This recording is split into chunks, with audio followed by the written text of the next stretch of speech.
교실의 모습에 대해서 한번 생각을 해봅시다.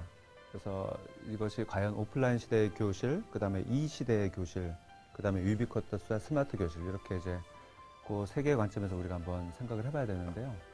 먼저 지금 이제 보여주고 있는 것은 유비쿼터스 교실 사업이라고 있었어요. 유비쿼터스 교실 사업이 이제 뭐 각급 학교에다가 이제 뭐 그런 도구들 학생들한테 뭐 예를 들어서 노트북이라든가 아니면 태블릿 PC라든가 이런 거를 나눠주는 사업들이 있었거든요. 그래서 사업을 나눠준 다음에 그것을 실제적으로 어떻게 사용하고 있는가 교실에서 이런 것들을 이제 발표하는 무슨 경진대회가 있었는데 거기에 나온 어떤 사례 중에 하나예요.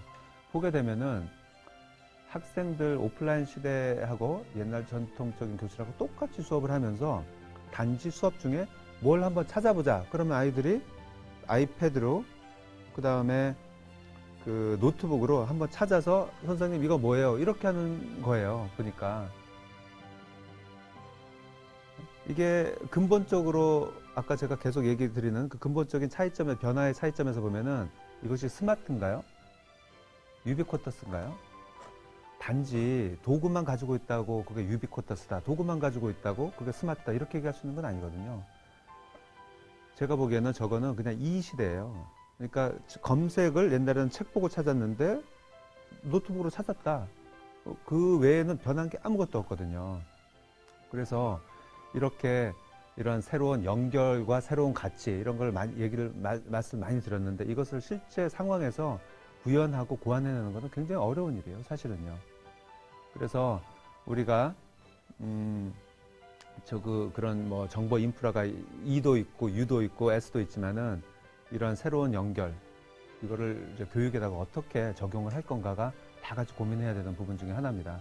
그래서 예를 들어서 저 같으면은 일단 교실에서의 교육, 학습이라는 환경 자체를 정보의 관점으로 재구조를 해야 됩니다. 어떤 정보가 오가고 옛날에는 뭐가 없었는가, 뭐가 부족했는가 이것을 먼저 분석을 해보고 거기서 그럼 새로운 정보를 어떻게 연결시키고 어떤 목적으로 그러면 어떤 가치가 발생하는가 이거를 이제 고민을 많이 해봐야 되는 부분인 거죠. 그래서 그 교실의 상황, 교실에서 이제 교수학습을 할 때 그런 스마트와 인프라를 기반한 새로운 교수학습 모형을 어떻게 만들고 어떻게 적용할 거 이건 굉장히 어려운 문제인데 다른 강의에서 굉장히 자세하게 얘기를 할 겁니다. 이번 강의에서는 뭐가 문제라는 거 정도만 우리가 이해하면 될 것 같습니다. 그리고 지금 보는 사진은 제 연구실의 모습이에요. 연구실 보면은 뒤에 책들도 많이 있고 앞에 뭐 쌓여있는 논문들도 있고 잡지도 있고 그 다음에 뭐 달력들도 있고 이렇게 분리되어 있는 정보들이잖아요. 이 정보들을 어떻게 그 스마트 인프라를 이용해 가지고 연결시켜서 새로운 가치를 만들어낼까? 이것이 이제 어떤 스마트 환경에 대한 근본적인 그 고민인 겁니다. 그 다음 사진을 보면은 또 이제 마찬가지로 제 연구실인데요. 여러 가지 기구들이 있어요. 디바이스들이. 캠코더도 있고, 그 다음에 아이맥도 있고, 아이폰도 있고, 그 다음에 아이패드도 있고, 그 다음에 PC도 있고, 그 다음에 여러 가지 다른 그러니까 전기 제품들도 있고, 전자제품도. 또 제 머릿속에 생각도 있어요. 제 머릿속에 생각부터 시작해서 그 기기들에 들어있는 정보들을 어떻게 하면은 연결시켜서 하나처럼 쓸 수 있게 할까? 이것이 우리가 고민해야 되는 부분이거든요. 그래서 클라우드도 그런 고민을 해결하기 위해서 나온 개념 중에 하나입니다. 그래서 다시 우리가 정리를 하면은 이제 어떤 교육 정보 단위를 어떻게 연결시켜서 어떤 교육적 가치를 만들어낼 것인가 라는 것이 지금 우리가 이제 집중해야 되는 그런 이제 근본적인 그 고민이라고 얘기를 할 수가 있습니다.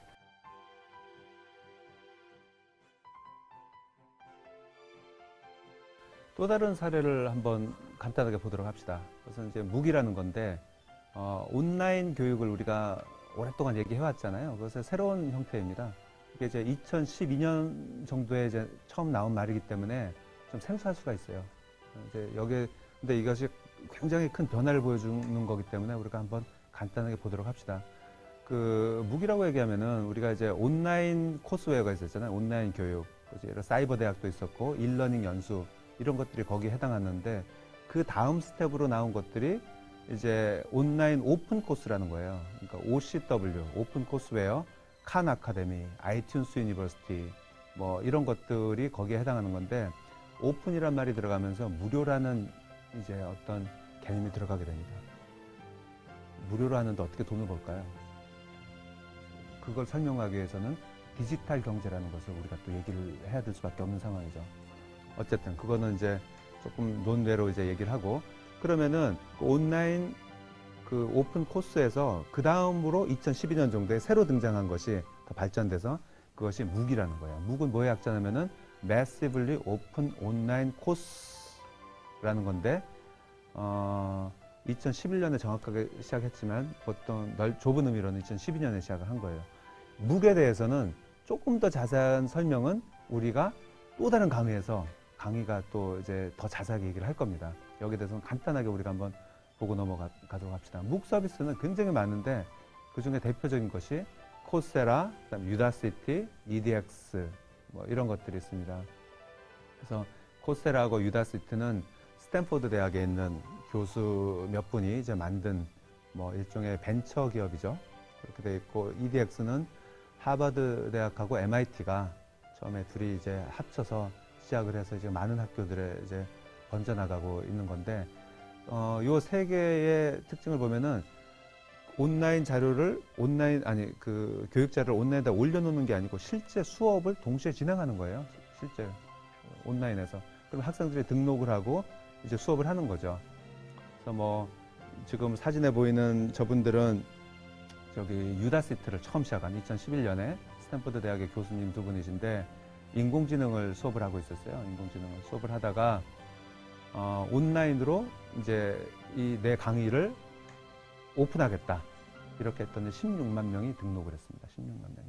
근데 자기 수업에 듣고 있는 학생은 200명이었거든요.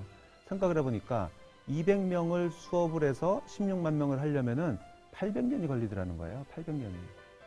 그래서 학교를 그만두고 투자를 받아서 이제 나와서 이제 세계의 모든 사람들한테 고급의 강의를 내가 전달을 하겠다라는, 그것도 무료로 뭐 그렇게 시작을 한 겁니다. 또 하나가 이제 코세라라는 이제 그 묵 서비스가 있는데 굉장히 지금 인기고, 저도 저기서 지금 강의를 듣고 있습니다. 강의를 듣고 있는데 정해진 이제 개강 날짜가 있고 숙제도 내야 되고 뭐 하기 때문에 굉장히 따라하기가 힘들죠. 그래서 거기에 대한 어떤 그 코세라의 이제 영상을 조금 있다가 한번 보게 되겠습니다. 여러분들께서. 묵을 우리가 이제 전체적으로 얘기를 하면은, 아까 웹 2.0 얘기를 강의 초반에 했는데, 개방과 공유, 협업, 이러한 기본적인 철학에 바탕을 두고 있습니다. 그거 없이는 묵이 나올 수가 없었겠죠. 그 다음에 초고속 인터넷의 대중화, 대규모 정보 처리, 뭐 대규모 연결, 이런 것들에 또 기반을 하고 있고요. 또 하나는 아까도 말씀드렸지만 디지털 경제라는 기존의 산업 경제와는 또 다른 차원의 그 경제를 기반하고 있습니다. 기반한 새로운 이제 어떤 그 교육 산업의 모습을 보여주고 있는 거죠. 그 다음에 교육의 새로운 모습들, 그러니까 새로운 모습이기 때문에 기존의 교육의 체제와는 어떤 충돌이 일어날 수밖에 없고, 그 충돌은 다시 보자면은 새로운 가치가 창출되고 있다, 이렇게 우리가 볼 수 있습니다. 묵에 대해서는 다른 강의에서 조금 더 자세하게 우리가 볼 기회가 있을 겁니다. 자, 이제 요약을 하자면요. 지금 아까 처음에 나왔던 그림을 다시 여러분들한테 보여드리고 있는데, 오프라인 시대가 효율과 자동화, 온라인과 디지털화 쪽으로 가는 이 시대로 갔다가, 그 다음에는 전혀 새로운 차원의 어떤 새로운 정보화 시대, 디지털 시대로 변해가면서 교육의 모습이 어떤 영향을 받고 있고 또 어떻게 영향을 주고 있고, 이런 것들에 대해서 우리가 봤습니다. 마지막 키워드를 한 가지 얘기하자면 바로 연결과 새로운 가치라고 얘기할 수 있습니다.